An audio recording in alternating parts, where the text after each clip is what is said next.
Programang ito ay rated SPG. Striktong patnubay at gabay ng magulang ang kailangan. Maaaring may masiselang tema, lengguwahe, karahasan, sexual, horror o droga na hindi angkop sa mga bata. Gagawin ni Giselle ang lahat para makapiling lamang si Justine. Pinigilan nito ang balak ng mag-amang Justine at Eric na bumalik ng US nang malaman na aalis na ang mga ito dahil may job interview pa di umano ang kanyang anak.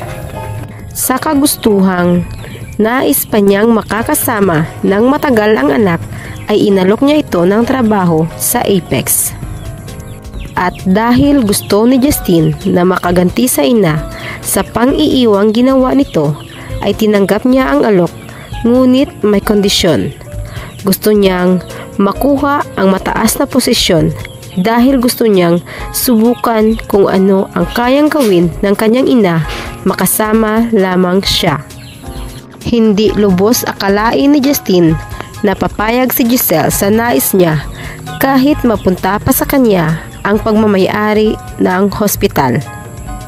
Dito napagtanto ni Justine na totoo ang sinabi ni Annalyn na talagang mahal siya ng kanyang ina at may malalim itong dahilan kung bakit nagawa siyang iwanan. At parang unti-unti nang lumalambot ang puso nito para sa ina.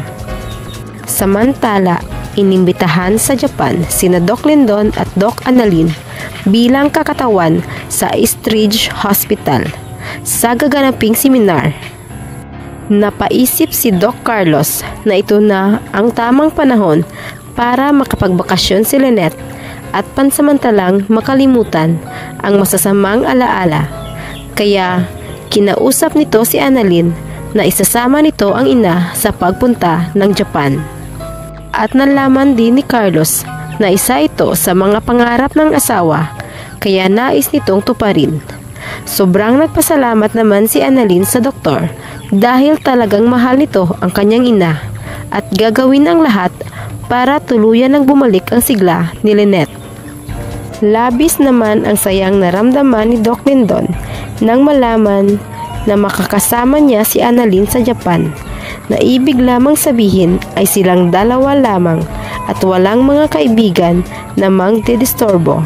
At baka mabisto pa ang kanyang totoong naramdaman para sa batang doktor.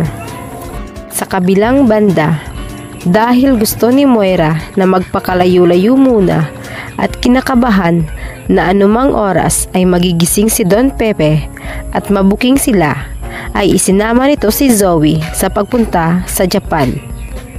Buong akala nila ay walang makakaalam sa kanilang kinaroroonan, ngunit nagkamali sila dahil nandoon din pala sina Annalyn at Lynette. At nagulat na lamang ang magkabilang panig ng isang araw ay aksidente silang nagkasalubong. Ngayong bumalik na sa Apex ang mga kaibigan ni Annalyn at inalok siya ng amang si Robert na bumalik na rin sa hospital ng kanyang lolo. Tatanggapin kaya ni Annalyn ang alok ng ama?